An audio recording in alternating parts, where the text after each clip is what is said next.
ನಮಸ್ತೆ ಎಲ್ಲರಿಗೂ, welcome to my channel Vedika Nayana conscious eyes. ಎಲ್ಲರಿಗೂ ಮಕರ ಸಂಕ್ರಾಂತಿ ಹಬ್ಬದ ಹಾರ್ದಿಕ ಶುಭಾಶಯಗಳು. ಈ ಮಕರ ಸಂಕ್ರಾಂತಿ ಹಬ್ಬ ಅಂದ್ರೇನೆ ಸಾಕಷ್ಟು ಒಂದು ವಿಶೇಷತೆಯನ್ನ ಹೊಂದಿರುವಂತ ಹಬ್ಬ.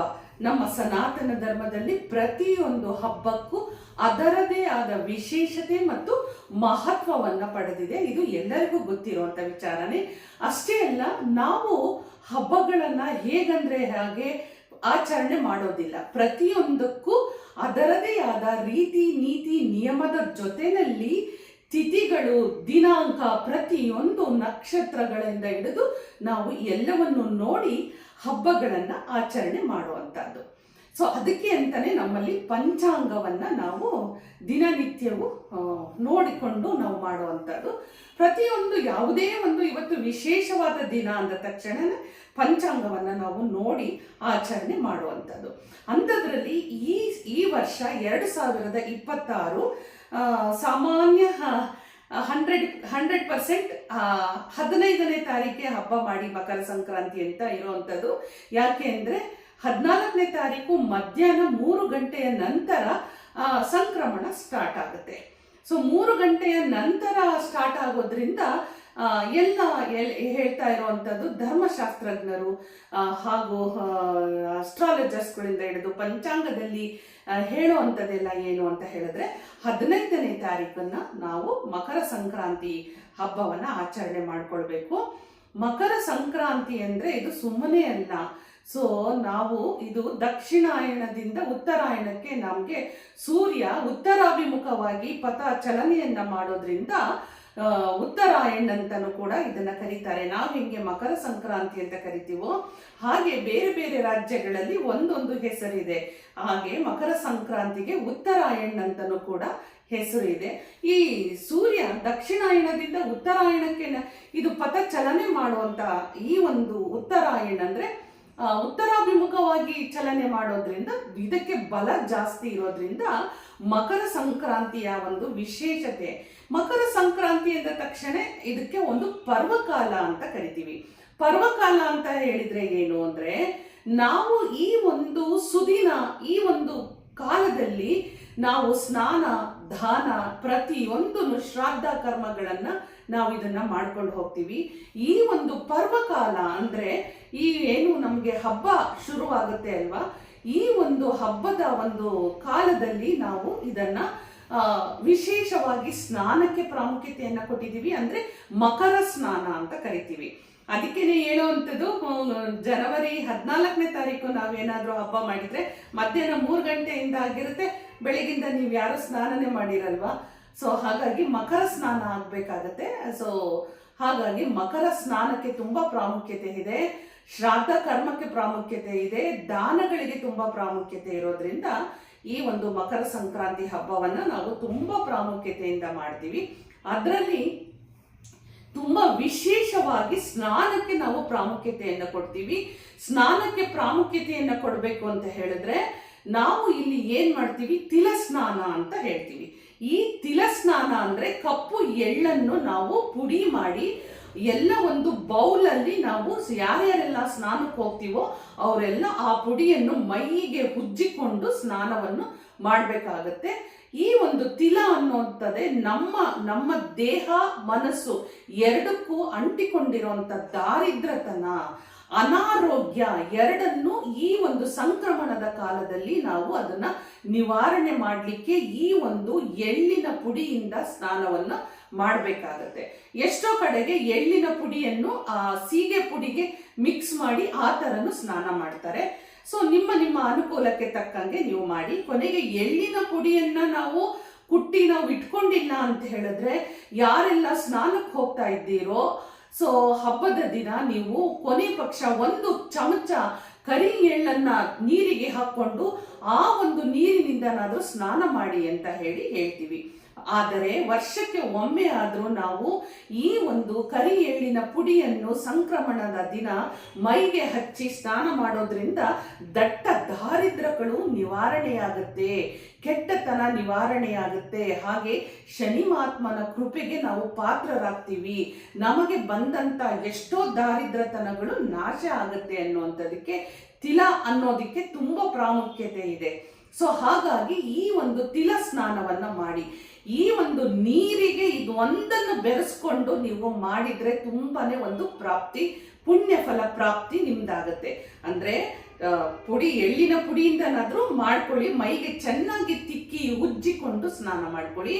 ಸೊ ಕೊನೆ ಪಕ್ಷ ನಮ್ಮ ಹತ್ರ ಆಗ್ಲಿಲ್ಲ ಅಂದ್ರೆ 1 ಸ್ಪೂನ್ ಆದ್ರೂ ನೀರಿಗೆ ಹಾಕೊಂಡು ಅದನ್ನ ಸ್ನಾನ ಮಾಡಿ ಅಂತ ಹೇಳ್ತಾ ಇದ್ದೀನಿ.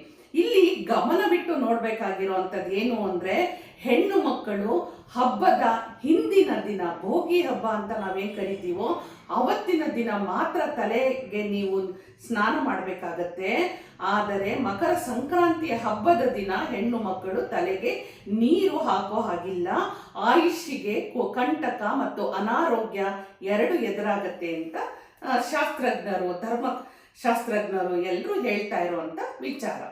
ಹಾಗೆ ನೆಕ್ಸ್ಟ್ ನಾವು ಬರೋದೇ ಇಲ್ಲಿ ದಾನಗಳು ಅಂತ ಬರುತ್ತೆ. ದಾನಕ್ಕೆ ಶ್ರೇಷ್ಠವಾದಂತ ದಿನ ಮಕರ ಸಂಕ್ರಾಂತಿಯ ದಿನ. ಇಲ್ಲಿ ನೋಡಿ ಏನಾಗುತ್ತೆ ಅಂದ್ರೆ, ನಾವು ಎಲ್ಲ ಕಡೆಗೆ ನಿಜವಾಗ್ಲೂ ಹೇಳ್ಬೇಕು ಅಂತ ಹೇಳಿದ್ರೆ ಸಿಹಿಯಾದ ಪೊಂಗಲ್ಲನ್ನ ನಾವು ಮತ್ತೆ ಖಾರ ಪೊಂಗಲ್ ಎರಡನ್ನೂ ನಾವು ದಾನವಾಗಿ ಕೊಡಬೇಕು ಅಂತ. ಆದ್ರೆ ಎಲ್ಲರೂ ಏನ್ ಮಾಡ್ತಾರೆ, ದಾನ ಕೊಡ್ಬೇಕು ಅಂತ ಹೇಳ್ಬಿಟ್ಟು ಎಲ್ಲರೂ ಮನೆಯಲ್ಲಿ ಮಾಡಿರುವಂತದ್ದನ್ನ ಎಲ್ಲರಿಗೂ ಕೊಟ್ಟು ನೀವು ದಾನ ಕೊಡ್ಬೇಕು ಅಂತ ನೀವು ದಾರಿಯಲ್ಲಿ ಯಾರನ್ನೇ ಹುಡ್ಕೊಂಡು ಹೋದ್ರು, ಭಿಕ್ಷುಕರನ್ನ ಹುಡ್ಕೊಂಡು ಹೋದ್ರು, ಮತ್ತೆ ಒಂದು ಅಸಹಾಯಕರನ್ನ ಹುಡ್ಕೊಂಡು ಹೋದ್ರು, ದಾರಿಯಲ್ಲಿ ಕೂತಿರೋರ್ನ ಹುಡ್ಕೊಂಡು ಹೋದ್ರು, ಏನ್ ಮಾಡ್ತಾರೆ, ಅವ್ರು ಇಸ್ಕೊಂಡು ಎಲ್ಲಂದ್ರೆ ಅಲ್ಲೇ ಬಿಟ್ಟು ಹೋಗ್ತಾ ಇದ್ದಾರೆ. ಅಂದ್ರೆ ಒಂದೇ ದಿನ ಅವರಾದ್ರೂ ತಿನ್ಬೇಕು ಅಂದ್ರೆ ಎಷ್ಟು ಅಂತ ತಿನ್ನಕ್ಕೆ ಸಾಧ್ಯ. ಅದಕ್ಕೆ ನೀವೆಲ್ಲ ಏನ್ ಮಾಡ್ಬೇಕು ಅಂದ್ರೆ, ಅಕ್ಕಿ, ತೊಗರಿಬೇಳೆ, ಬೆಲ್ಲ ಎಲ್ಲವನ್ನು ನಿಮ್ಮ ಸಾಮರ್ಥ್ಯ ಇರೋಷ್ಟು ನೀವು ಅದನ್ನ ಕೊಂಡ್ಕೊಂಡು ಅವರಿಗೆ ನೀವು ಕೊಟ್ಟಾಗ ಅವರು ಬೇಕಾದಾಗ ಅದನ್ನ ಉಪಯೋಗ ಮಾಡಿಕೊಳ್ತಾರೆ.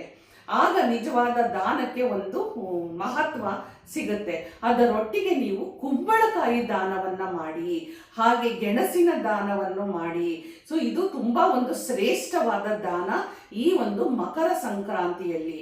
ಹಾಗೂ ಹಸಿ ಅರಿಶಿಣದ ಕೊಂಬು, ಇದನ್ನ ಮುತ್ತೈದೆಯರಿಗೆ ದಾನ ಮಾಡಿದ್ರೆ ನಮ್ಮ ಮನೆಯಲ್ಲಿ ಇರೋಂಥ ದಾರಿದ್ರ್ಯ ನಾಶ ಆಗಿ ದರಿದ್ರ ಲಕ್ಷ್ಮಿ, ಅಲಕ್ಷ್ಮಿ ಹೊರಗೆ ಹೋಗಿ ನಮಗೆ ಒಂದು ಸಾಕ್ಷಾತ್ ಧನಲಕ್ಷ್ಮಿಯ ಕೃಪೆ ಕಟಾಕ್ಷ ನಮಗಾಗತ್ತೆ ಅನ್ನುವಂಥದ್ದು ಇದರಲ್ಲಿ ಸಾಕಷ್ಟು ವಿಶೇಷತೆಯನ್ನ ಹೊಂದಿದೆ.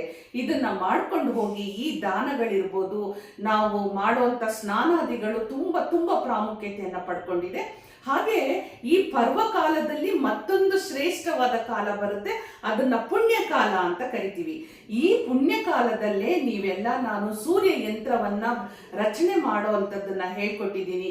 ಯಾವಾಗ ಸೂರ್ಯ ತನ್ನ ಪಥ ಚಲವನ್ನ ಉತ್ತರಾಭಿಮುಖವಾಗಿ ನಾವು ಚಲನೆ ಶುರು ಮಾಡ್ತಾನೋ ಅಂತ ಸಂದರ್ಭದಲ್ಲಿ ನೀವು ಸೂರ್ಯ ಯಂತ್ರವನ್ನ ಮಾಡಿ ಸೂರ್ಯನಿಗೆ ಅರ್ಘ್ಯ ಕೊಡುವಂಥದ್ದು, ಸೂರ್ಯ ಜಪ ಮಾಡುವಂಥದ್ದು, ಇದೆಲ್ಲವನ್ನು ಮಾಡಿದ್ರೆ ನಮ್ಮ ಆರೋಗ್ಯ ವೃದ್ಧಿ ಆಗುತ್ತೆ ಅನ್ನುವಂಥದ್ದು ಎಲ್ಲರಿಗೂ ಗೊತ್ತಿರುವಂಥದ್ದು.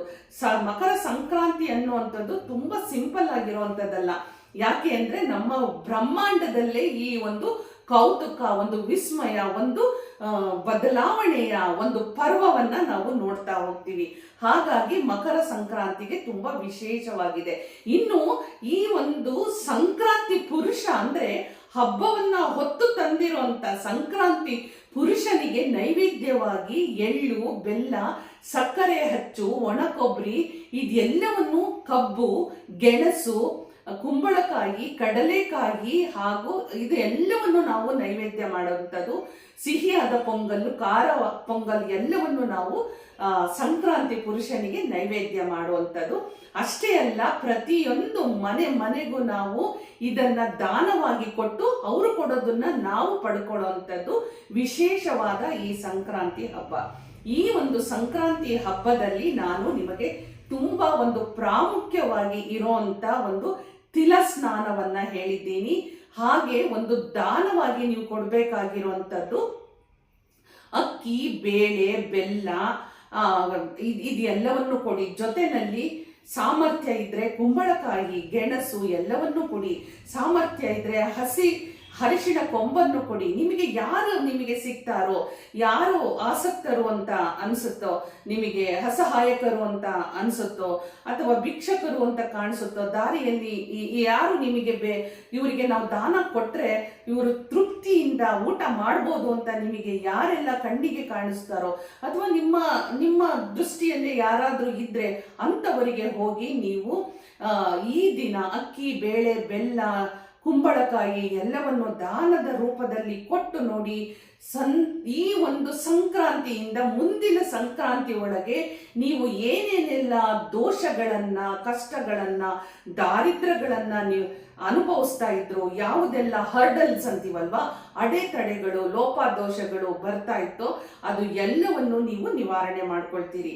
ಅಷ್ಟೇ ಅಲ್ಲ, ಬೆಲ್ಲ ಮತ್ತು ಎಳ್ಳಿನಿಂದ ನಿಮ್ಮನ್ನ 3 ಸಾರಿ ನಿವಾಳಿಸಿಕೊಂಡು ನೀವು ಇದನ್ನ ನೀರಿಗೆ ಬಿಡೋ ಅಂಥದ್ದು. ಅಂದ್ರೆ ಯಾರೆಲ್ಲ ನದಿ ಸ್ನಾನ, ಹೊಳೆ ಸ್ನಾನಕ್ಕೆ ಹೋಗ್ತೀರಿ ಅಲ್ವಾ, ಅಲ್ಲಿ ನೀವು ಬೆಲ್ಲ ಮತ್ತು ಎಳ್ಳಿನಿಂದ ನಿಮ್ಮನ್ನು, ಅಂದ್ರೆ ಎಡಗೈಯಿಂದ ನಿಮ್ಮನ್ನ ನಿವಾಳಿಸಿಕೊಂಡು ನೀರಿಗೆ ಬಿಡೋದ್ರಿಂದ ನಿಮ್ಮಲ್ಲಿರುವಂತ ನೆಗೆಟಿವಿಟೀಸು ಕೂಡ ಸಂಪೂರ್ಣವಾಗಿ ಹೊರಟೋಗುತ್ತೆ. ಅಷ್ಟೊಂದು ಪ್ರಾಮುಖ್ಯತೆಯನ್ನ ಪಡ್ಕೊಂಡಿದೆ ಈ ಸಂಕ್ರಾಂತಿ ಹಬ್ಬ. ಸೊ ಈ 2 ವಿಶೇಷತೆಗಳನ್ನ ಹೇಳಿದ್ದೀನಿ, ಮರಿದೆ ಎಲ್ಲರೂ ಇದನ್ನ ಉಪಯೋಗ ಮಾಡ್ಕೊಳ್ಳಿ. ಮತ್ತೆ ಮತ್ತೊಂದು ವಿಶೇಷವಾದ ಒಂದು ಇನ್ಫಾರ್ಮೇಟಿವ್ ಆಗಿರುವಂತಹ ವಿಡಿಯೋನ ತಗೊಂಡು ಬರ್ತಾ ಇದ್ದೀನಿ. ಅಲ್ಲಿವರೆಗೂ ಹೋಗಿ ಬರಲಾ. ನಮಸ್ಕಾರ.